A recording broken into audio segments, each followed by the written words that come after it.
దేవుని నామమునకు మహిమ కలుగును గాక. Heavenly light ministries global prayer tower ఆధ్వర్యంలో జరుగుతున్న ఉదయకాలపు స్తుతి ఆరాధన కూడికి వచ్చిన మిమ్మల్ని అందరినీ ప్రేమపూర్వకంగా ఆహ్వానిస్తున్నాను. దేవుని మహాకృపను బట్టి 6 నెలలు మనం పోషించబడి, కాపాడబడి, భద్రపరచబడి, సజీవులుగా ఉంచబడి, మరి మరొక నూతన నెలలో ప్రవేశించటానికి దేవుడు కృప దయచేశాడు. మరి 7వ నెల మొదటి పరిశుద్ధ దినంలో ఇలాగున ప్రభుని ఆరాధించే కృప కొరకై దేవాది దేవునికి లెక్కింపలేని కృతజ్ఞతాస్తుతులు చెల్లిస్తున్నాను. సజీవులు సజీవులే కదా నిన్ను స్తుతించెదరు, మన్ను నిన్ను స్తుతించదు, పాతాళమున నీకు స్తుతి కలగదని భక్తుడు పాడినట్లుగా ఈ ఉదయకాలం మనము కూడా సజీవులుగా ఉండి ప్రభుని స్తుతించి ఆరాధిస్తున్నాం. హల్లెలూయా. ఈ పరిశుద్ధ దినపు, పునరుద్ధాన దినపు, ఆదివారం దినపు, ప్రభు దినపు దీవెనలు, ఆశీర్వాదాలు మన మీద, మన కుటుంబాల మీద దేవుడు మెండుగా కుమ్మరించును గాక. హల్లెలూయా. యోహాను భక్తుడు రాసిన, యోహాను శిష్యుడైన యోహాను, రొమ్మును ఆనుకున్న శిష్యుడైన యోహాను రాసిన పత్రిక ఆ, పత్రికలు మరి సువార్తలో నుంచి ఆయన పొందుకున్న ప్రత్యక్షత, ఆయన కలిగి ఉన్న అవగాహనలో నుంచి రాసిన అనేకమైన విషయాలు, అంశాలుగా మనము ధ్యానిస్తున్నాము. ఈ ఉదయ కాలపు అంశము జీవాహారము. ప్రభు తన్ను తాను జీవాహారంగా ప్రకటించుకున్నాడు. మరి ఆ జీవాహారము ఎలాగునైనా ఆ జీవాహారంగా ఈ మానవాళికి తన్ను తాను ఎలా అనుగ్రహింప చేశాడు అనే విషయాలు ఈ ఉదయ కాలము మనము ధ్యానిద్దాము. యోహాను సువార్త 6వ అధ్యాయము 35వ వచనము. అందుకు యేసు వారితో ఇట్లనెను, జీవాహారము నేనే, నా యొద్దకు వచ్చువాడు ఏమాత్రమును ఆకలిగొనడు. 48. విశ్వసించువాడే నిత్య జీవము గలవాడు, జీవాహారము నేనే. 51. పరలోకము నుండి దిగి వచ్చిన జీవాహారము నేనే, ఎవడైనను ఈ ఆహారము భుజించితే వాడెల్లప్పుడూ జీవించును, మరియు నేనిచ్చు ఆహారము లోకమునకు జీవము కొరకైన నా శరీరమని మీతో నిశ్చయముగా చెప్పుచున్నాను అనెను. ఇక్కడ ప్రభు జీవాహారం నేను ఇవ్వటానికి వచ్చానని చెప్పటం లేదు, కానీ నేనే జీవాహారం అయి ఉన్నాను అని చెప్తున్నాడు. అంటే ఒక శరీరధారిగా మరి ఆయన ఈ లోకానికి వచ్చాడు కదా, ఆత్మస్వరూపుడైన దేవుడు ఒక నరావతారంలో మరి ఆయన కృపాసత్య శరీరధారి అయి కృపాసత్య సంపన్నుడుగా మన మధ్య నివసించటానికి, శరీరాకారంతో నివసించటానికి వచ్చాడు. తన శరీరాన్ని ఆయన జీవాహారంగా అభివర్ణిస్తా ఉన్నాడు. నేనిచ్చు ఆహారము లోకమునకు జీవము కొరకైన నా శరీరమే అని మీతో నిశ్చయముగా చెప్పుచున్నాను. హల్లెలూయా. అంటే మానవాళికి ఒక జీవం పోయటానికి ఆ ఆహారంగా, జీవాహారంగా యేసుక్రీస్తు తను తాను ప్రకటించుకుంటున్నాడు. మరి మానవ శరీరానికి, మరి భౌతిక శరీరానికి ఆహారం ఎట్టి విధంగా అవసరమో ఆత్మ పోషణకు కూడా జీవాహారము అంతే అవసరమని ప్రభు ఇక్కడ తనను నమ్మే వారికి ఆత్మ పోషణను, సంతృప్తిని ఇవ్వటానికి ఈ యొక్క మాటలు మాట్లాడుతున్నట్లుగా మనము చూడగలము. అంటే మానవులందరూ కూడా ఒక ఆధ్యాత్మికమైన ఆకలితో ఉన్నారు. ఆ జన సమూహానికి ప్రభు ఏం మాట్లాడుతున్నాడంటే, నేను జీవాహారమై ఉన్నాను. అంటే ఇప్పుడున్న జీవిస్తున్న జీవితంలోనే కాదు, నిత్య జీవంలో కూడా మీ ఆధ్యాత్మికమైన అవసరం తీర్చబడుద్ది. ఆధ్యాత్మికమైన ఆ యొక్క జీవితానికి ఆ మూలము, ఆ జీవము ఎవరై ఉన్నారంటే నేను నా శరీరమైనదని ప్రభు తన అనుచరులకు బోధిస్తున్నట్లుగా మనం చూడగలము.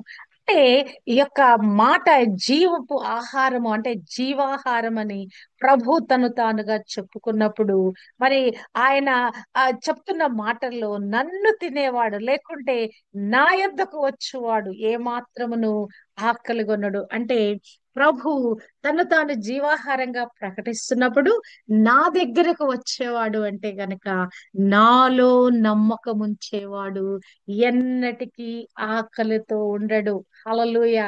అంటే ఈ భూమి మీద యేసు ఒక లక్ష్యాన్ని, తను ఉద్దేశాన్ని ఇక్కడ వారికి బయలుపరుస్తున్నట్లుగా చూడగలము.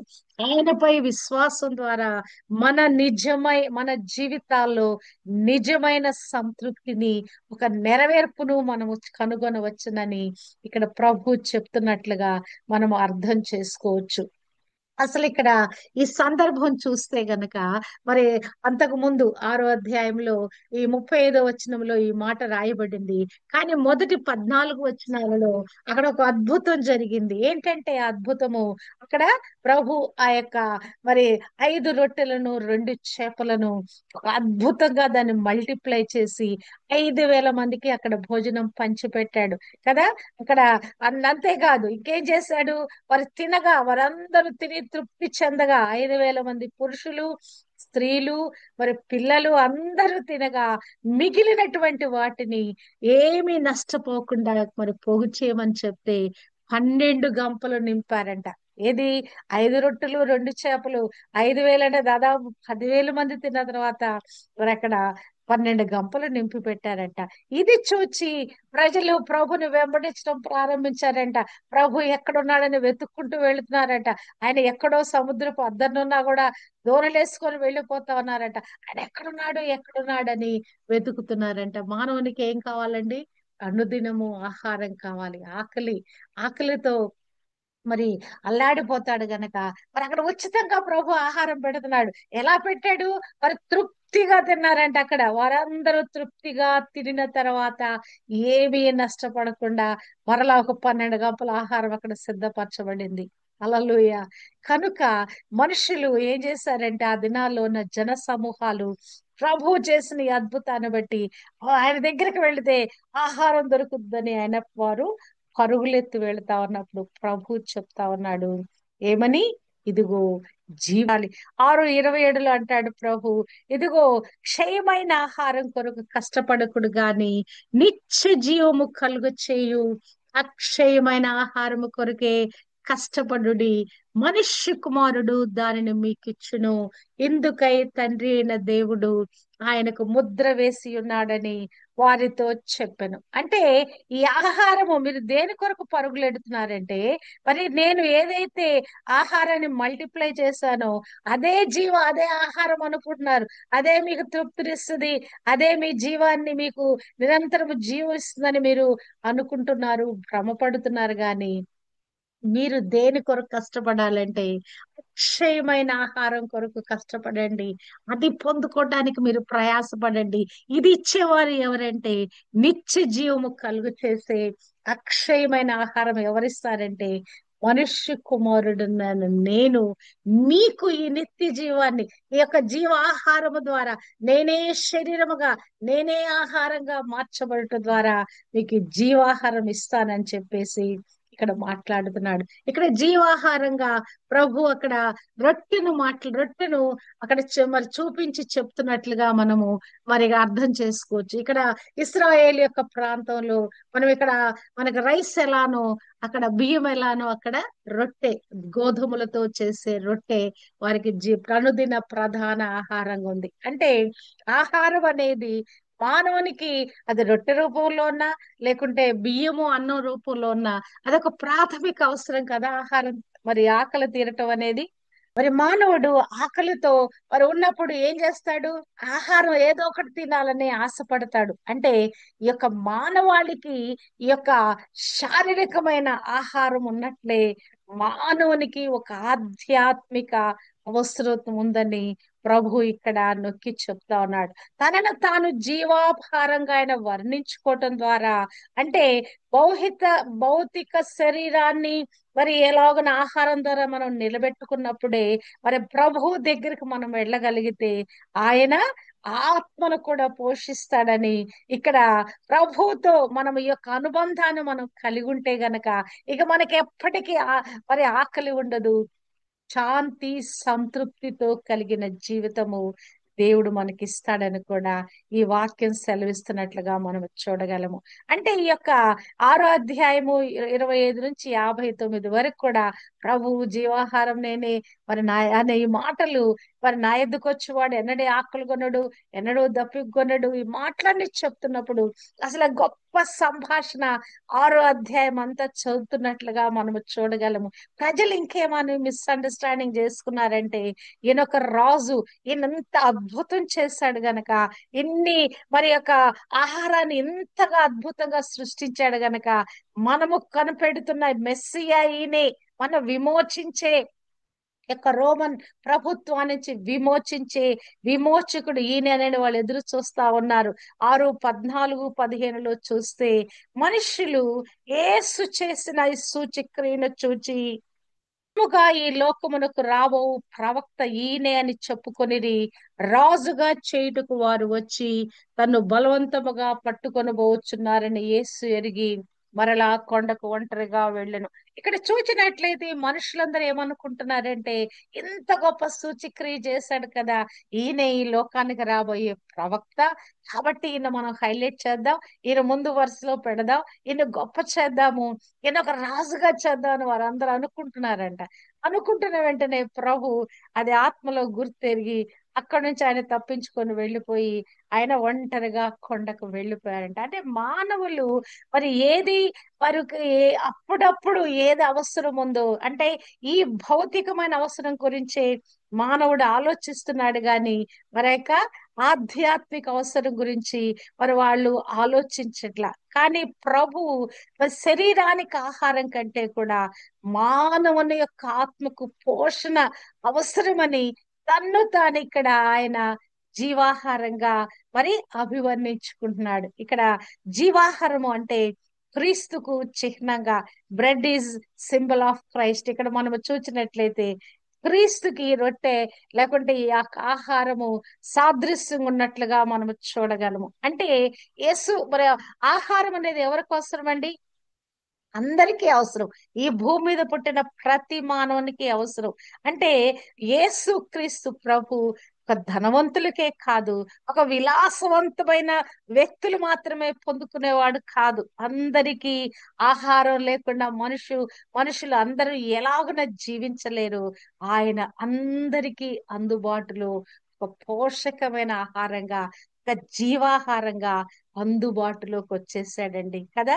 అన్ని వయసుల వారు, అన్ని రకాల ప్రజలు కదా, యువకులు, మరి వృద్ధులు, పసి పిల్లలు, అందరూ కూడా అన్ని రకాల ప్రజలు కదా, బలహీనులు, బలవంతులు కదా, ప్రతి ఒక్కరికి ఆహారం అవసరం. ఒకడు బలవంతుడు అనుకోండి, వాడు ఆహారం తినకుండా ఎంతకాలం ఉండగలడు కదా, తినకపోతే బలం క్షీణించిపోద్ది.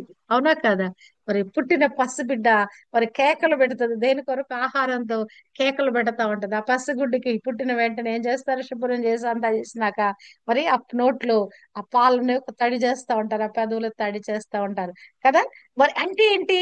ఈ భూమి మీద పుట్టిన మానవుడికి ప్రతిరోజు కదా ఆహారం అవసరం. రోజుకు మనం ఉదయం లేచి బ్రేక్ఫాస్ట్ తింటాం, మధ్యాహ్నం అయ్యేటప్పుడు మళ్ళా ఆకలి అవుద్ది, మధ్యాహ్నం లంచ్ చేస్తాం, మళ్ళా రాత్రి సాయంకాలం అయ్యేటప్పటికి మళ్ళా ఏదో ఆకలి అవుద్ది, ఏదో స్నాక్స్ లాగా తింటాం, మళ్ళీ రాత్రికి ఆకలి అవుద్ది, మళ్ళా ఏదో నైట్ డిన్నర్ తింటాం. అంటే మానవాళికి ప్రతి 2-3 గంటలకి ఆకలి అవుతానే ఉంటది. అవునా కాదా?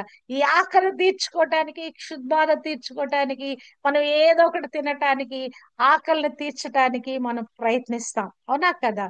అలానే మరి యొక్క ప్రభు ఏం చెప్తున్నాడంటే, మీ యొక్క ఆత్మకు ఆహారంగా మీ ఆత్మీయ ఆకలిని తీర్చడానికి నేనే ఒక సమృద్ధి అయిన జీవం ఇవ్వటానికి మీ యొద్దకు నేను జీవాహారంగా దిగి వచ్చాను అని చెప్తున్నాడు. నేను జీవం ఇవ్వటానికి వచ్చాను. అది ఎలా ఇవ్వటానికి వచ్చానంటే సమృద్ధిగా ఇవ్వటానికి వచ్చాను.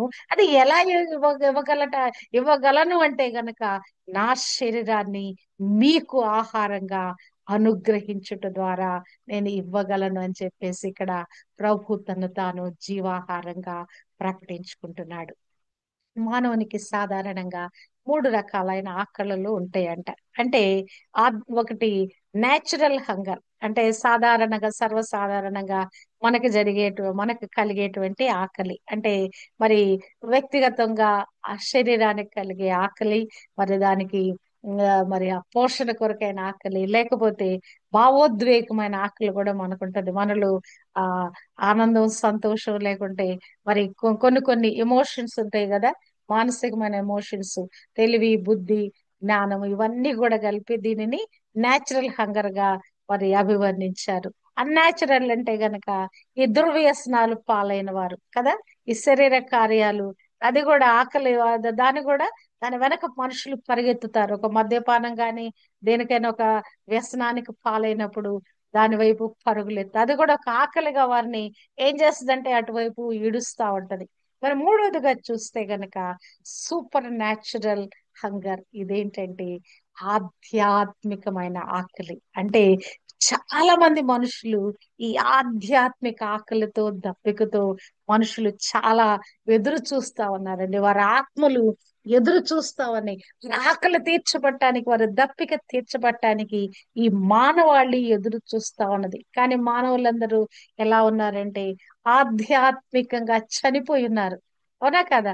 మనమందరం ఒకప్పుడు క్రీస్తు లేనప్పుడు ఎలా ఉన్నాం? చనిపోయిన స్థితిలో ఉన్నాం.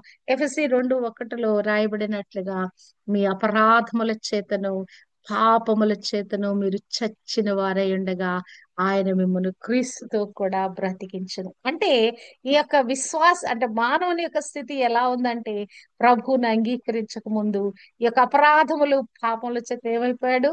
ఆత్మ చనిపోయిన స్థితికి వచ్చాడు. ఆయన క్రీస్తు దగ్గరకు వచ్చి ఆయన నమ్మినప్పుడు ఏమైపోతున్నాడు? జీవం పొందుకుంటున్నాడు. ఆ జీవం పొందుకున్న వ్యక్తికి అనుదినం కూడా ఏం కావాలి? జీవాహారం కావాలి, పోషించబడాలి కదా.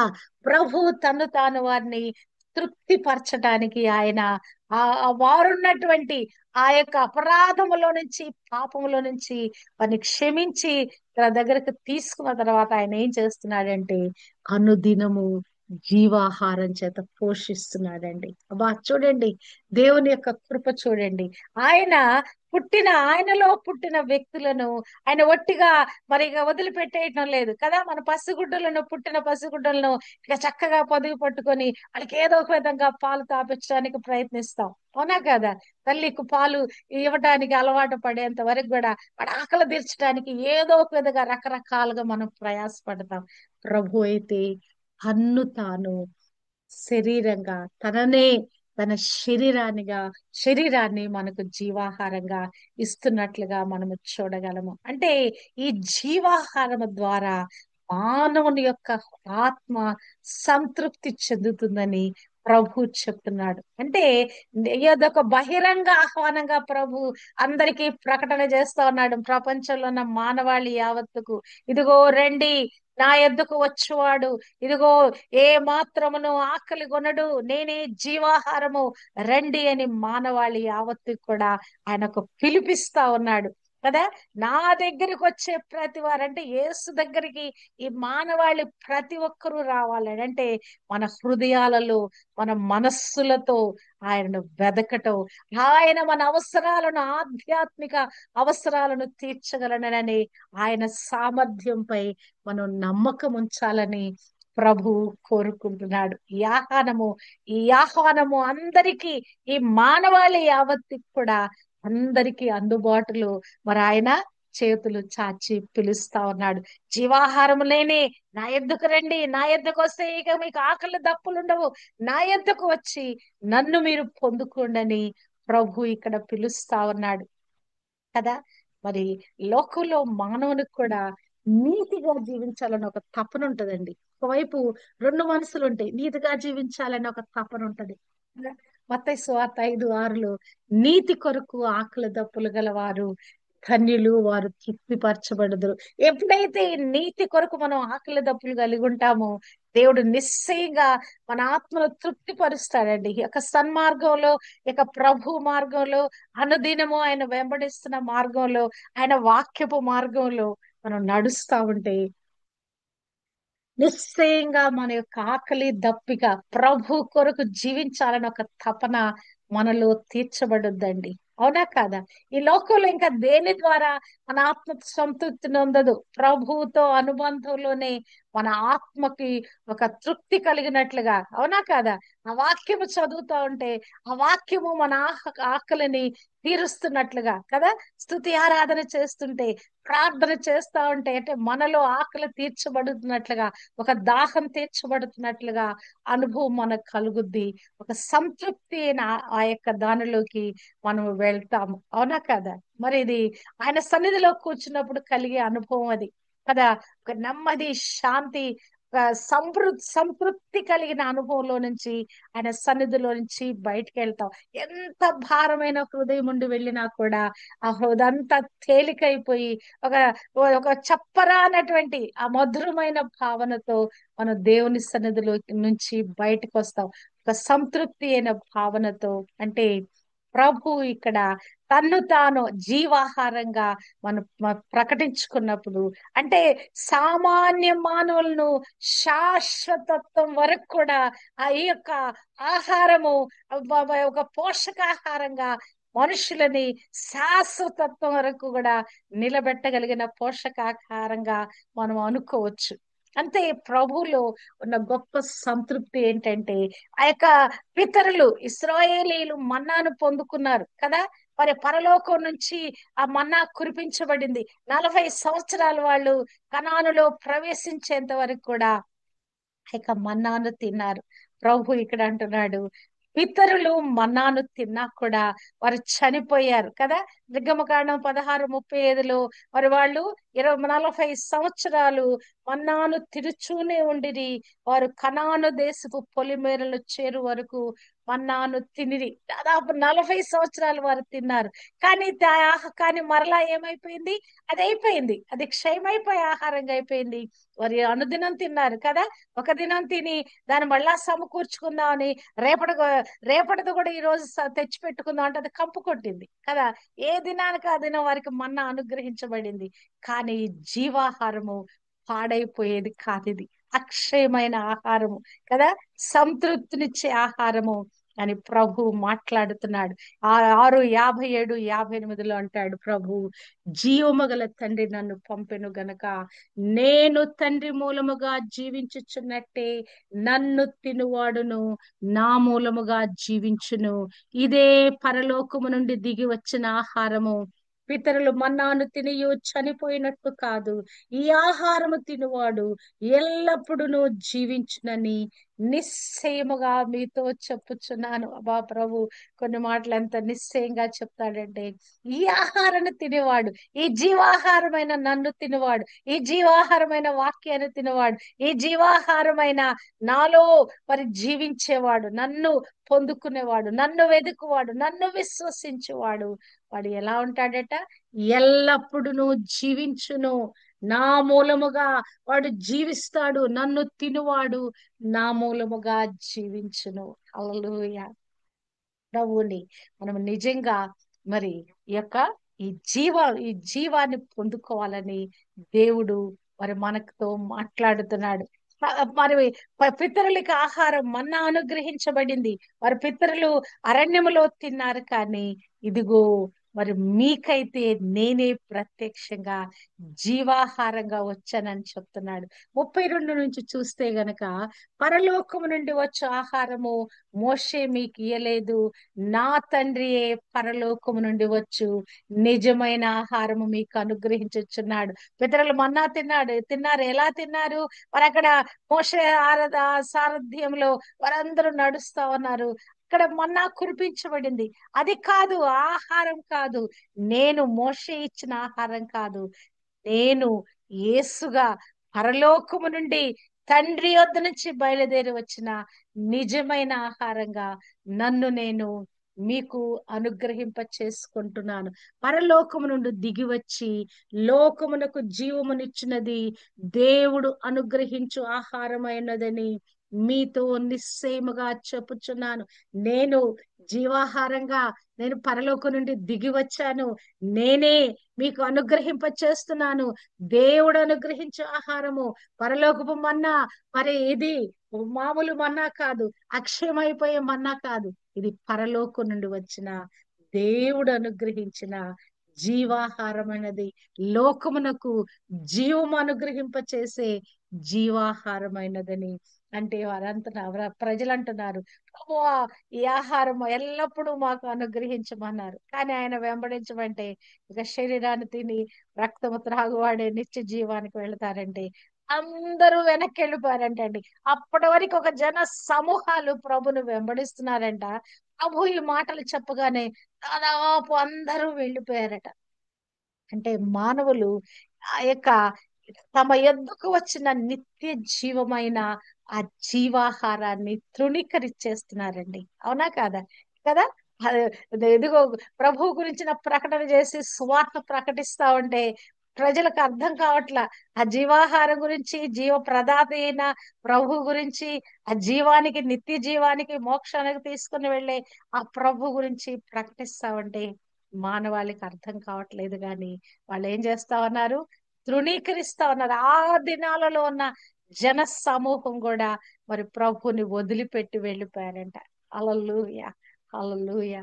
ఆకలితో ఉన్నవారు ఆహారాన్ని తినటానికి ప్రయత్నించినట్లే విశ్వాసంతో యేసు యొద్దకు వెళ్ళే వారికి కూడా ఈ ఆహారము తృప్తిని, సంతృప్తిని ఇస్తున్నట్లుగా మనము చూడగలం. అంతేకాదు ఈ ఆహారము మనకి బలాన్ని, శక్తిని ప్రసాదిస్తున్నట్లుగా కూడా మనం చూడవచ్చు. మన ఆత్మీయ అంతరంగ, మరి అంతరంగాను కూడా, ఆత్మీయ అంతరంగ పురుషుని కూడా ఇది మరి అది మరి శక్తితో నింపుతున్నట్లుగా మనం చూడవచ్చు. అవునా కదా? మన జీవితాన్ని మరి ఈ విశ్వాస యాత్రలో ఎంతవరకు నిలబెట్టగలిగింది ప్రభు యొక్క జీవము, ఆ జీవాహారం అని మనం గుర్తించాలి. అంటే ప్రభు తన ఎద్దుకు వచ్చే ప్రతి ఒక్కరి కూడా ఖచ్చితంగా నేను ఆకలి తీరుస్తాను, నేనే మీకు ఆహారంగా మార్చబడతానని ఒక వాగ్దానం మనకిస్తున్నాడు. ఈ వాగ్దానాన్ని మనం స్వీకరించాలి. ఆయనలో ఉన్న సమృద్ధి అయిన జీవితాన్ని మనం పొందుకోవాలి. మరి చూచినట్లయితే ప్రభు తన మాటల్లో పదే పదే అక్షయమైన ఆహారం కొరకు కష్టపడకండి, మరి క్షయమైన ఆహారం కొరకు కష్టపడకండి, అక్షయమైన నన్ను మీరు పొందుకోండి అని ప్రభువు చెప్తా ఉన్నాడు కదా. ఆయనను రొట్టెగా ఒక ఒక మా మలుచు సాదృశ్యంగా చెప్తూ కదా, ప్రభు తన్ను తాను ఎంతగా తగ్గించుకున్నాడండి. తన్ను తాను ఆ యొక్క మహిమాన్వితుడైన దేవుడు తను తాను ఒక రొట్టెతో పోల్చుకుంటున్నాడు. రొట్టెను తనతో పోలుస్తున్నాడు కదా. రొట్టె మనం తినే ఆహారం కదా. మనం తయారు చేసుకునే ఆ రొట్టెని తానుగా ప్రభు పోల్చుకుంటా ఉన్నాడు. చూడండి, ఈ రొట్టె నాకు సాదృశ్యంగా ఉన్నది, నేను ఈ రొట్టెకి సాదృశ్యంగా ఉన్నానని ప్రభు చెప్తా ఉన్నాడు. అంటే శాశ్వతత్వాన్ని తెచ్చిపెట్టి ఈ యొక్క ప్రభు మరి యొక్క తన్ను తానుగా ఈ లోకానికి ఆయన తన్ను తాను ఇచ్చుకొనుటలో జీవముగా, ఆహారంగా, పానీయముగా దేవుడు మనకి ఇస్తున్నట్లుగా మనం చెప్పగలం. హల్లెలూయా. కాబట్టి ఈ ఉదయకాలము ఆయన అర్థం చేసుకోవటానికి, ఈ యొక్క వాక్యాన్ని అర్థం చేసుకోవటానికి మనం ప్రయత్నిద్దాం. అంటే ఈ యొక్క ఈ ప్రభువులో ఆ నిరంతరము జీవాహారం పొందుకోవాలంటే ఏం చేయాలంటే ప్రభుతో సంబంధాన్ని మనము వెతుక్కోవాలి. ప్రార్థనలో సమయం గడపటం, ఈ బైబిల్ అధ్యయనం చేయటం, ఈ యొక్క వాక్యాన్ని మన అవగాహన చేసుకోవటం, ఇంకా నువ్వు సవాళ్ళు ఎదురైనప్పుడు ఏ క్రీస్తు ప్రభు మనం బలపరుస్తాడని మనం గుర్తించుకోవటం, మన భౌతిక అవసరాల కొరకు మరి మనం ప్రయత్నించటమే కాదు కానీ ఆయన మన బలమని, ఆయన మన ఆధ్యాత్మిక బలమని, మనము ఆ బలవంతుడైన దేవుణ్ణి, ఆ జీవాహారాన్ని మనం పొందుకోవాలి. అంతేకాదు ఈ యొక్క పోషణనిచ్చే, సమృద్ధి అయిన పోషణిచ్చే ప్రభుని మనము ఈ యొక్క ఎదుటి వాళ్ళకు కూడా మనం పంచి పెట్టాలి. ఎందుకంటే లోకమంతా ఆధ్యాత్మిక ఆకలితో నిండి ఉన్నది గనక ఈ ఆధ్యాత్మిక ఆకలితో నిండి ఉన్న ఈ లోకానికి మనము జీవాహారమైన, వారి ఆకలిని తీర్చే ఈ జీవాహారమైన క్రీస్తు ప్రభువును మనం పరిచయం చేయబద్దులమైనాం. మనకి ఆహారం దొరికింది, మనకు సంతృప్తి దొరికింది, మనకు నిత్య జీవం దొరికింది, మనం బాగున్నాం చక్కగా. మరి బలవంతులుగా మార్చబడుతున్నాం కదా. పిల్లవాడికి వాడు ఎదిగే కొద్దీ, వాడికి ఆహారం పెట్టే కొద్దీ, వాడికి సరైన పోషణ సంరక్షణ ఇచ్చే కొద్దీ ఎంతగా చక్కగా అయిపోతాడు. 3 నెలలు వచ్చేటప్పటికి చక్కగా డొల్లుతా ఉంటాడు కదా. వా అసలు మనం ఎంత ఆనందపడతామో పిల్లలు ఎదిగే కొద్దీ. వాళ్ళ యొక్క అభివృద్ధి మనం 6 నెలలు వచ్చేటప్పటికి వాడు బోర్ల పడటం, లేకుంటే కింద వేస్తే ఎక్కడెక్కడికో పాక్కుంటే వెళ్ళిపోతాం. ఆ కొద్ది కాలానికి వాడు మోకాళ్ళతో అంబాడుతా ఉంటాడు. కొద్ది కాలానికి లేచి నిలబడి వాడు ఎంత చక్కగా ఆ కుమారుడు లేకుంటే ఆ పసిపిల్ల ఎంత చక్కగా మరి అభివృద్ధి చెందుతా ఉంటదో కదా. ఎలా? పోషణ ద్వారా, మనం అనుదినం ఇచ్చే పోషణ ద్వారా మన యొక్క ఆత్మీయ జీవితాలను కూడా మనం చూచుకుంటే ఈ విధంగా మనలో మనం పోషించుకోవాలి, సంరక్షించుకోవాలి. క్రీస్తు ప్రభులు ఆయన ఇచ్చే జీవాహారమైన ఈ వాక్యము ద్వారా మనల్ని మనము పోషించుకోవాలి. ఇట్టి విధంగా బలవంతులుగా మార్చబడాలి. తొదకు ప్రభు యొక్క మరి బలాన్ని బట్టి మీరు శక్తిమంతులే నిలిచి ఉండండి. ఇక లోకంలో వచ్చే పోరాటాలు, యుద్ధాలు వీటన్నిటినీ గెలిచి శక్తిమంతులుగా మరి నిలిచి ఉండాలి. ఈ పోరాటంలో మనం విజయం పొందుకోవాలంటే అనుదినం కూడా ఈ జీవాహారం చేత మనం తృప్తి చెందాలి కదా. ప్రభు ప్రతిదినం మనకు పరలోకపు మన్నాగా ప్రతి ఉదయ కాలము ఎవరో ఒకరి ద్వారా ఈ యొక్క వాక్యాన్ని మనము ధ్యానిస్తా ఉన్నాము. మన ఆత్మలను పోషించుకుంటున్నాము. ప్రభు ఇచ్చే సమృద్ధి అయిన ఈ యొక్క జీవం ద్వారా మనము సంతృప్తి చెందుతా ఉన్నాము. నిజంగానే మనకు శ్రమలు ఉండొచ్చు కానీ ప్రభులో శాంతి, ఒక సంతృప్తితో కలిగిన జీవితాన్ని మనం కలిగి ఉన్నాం. అంటే మన ఆత్మకి తృప్తి కలిగిందండి. మన ఆత్మలో ఒక తృప్తి కలిగింది కాబట్టి ప్రభుని మనం వెంబడించుకుంటూ వెళ్ళిపోతా ఉన్నాం. లోకమంతా ఆకలితో, ఆధ్యాత్మికమైన ఆకలితో లాడుతా ఉంది. కాబట్టి వారికి కూడా ఈ జీవాహారాన్ని, ఈ జీవపు రొట్టెను అందించడానికి ప్రయత్నిద్దాం కదా. మనం అది తింటా ఉన్నాం, ఆకలితో ఎవడో వచ్చాడు, మనం ఏం చేయగలగాలి? మనలో ఉన్న, మనం తింటున్న ఆహారంలో ఒక గుప్పెడు తీసి వాడికి పెట్టగలగాలి. రొట్టెను విరిచి వాడికి మనం పెట్టగలగాలి. ప్రభు ఎలాగున తను తాను రొట్టెను విరుస్తూ చెప్తాడు, జీవాహారము నేనే అని. ఆయన ఆ విరుస్తూ పంచిపెడుతూ జీవాహారం నేనే అని చెప్తాడు. నీవు నేను కూడా ఆ జీవాహారం ద్వారా సంతృప్తి నందుతూ దాన్ని పంచి పెట్టడానికి మరి ప్రభు ఎలాగున తన శరీరాన్ని ఇచ్చాడో, మనకు కలిగిన దానిలో నుంచి, మనము పొందుకున్న దానిలో నుంచి అనేక మందికి పంచి పెట్టడానికి, ఆ పంచి పెట్టే అనుభవంలోకి, ఆ కృపలోకి మనం అందరము వెళ్ళటానికి దేవుడు మనందరికీ ఆ కృప దయచేయును కాక. ఆమేన్. జీవాహారాన్ని పొందుకున్న మనము జీవాహారాన్ని పంచి పెట్టుదుము కాక. ఆమేన్.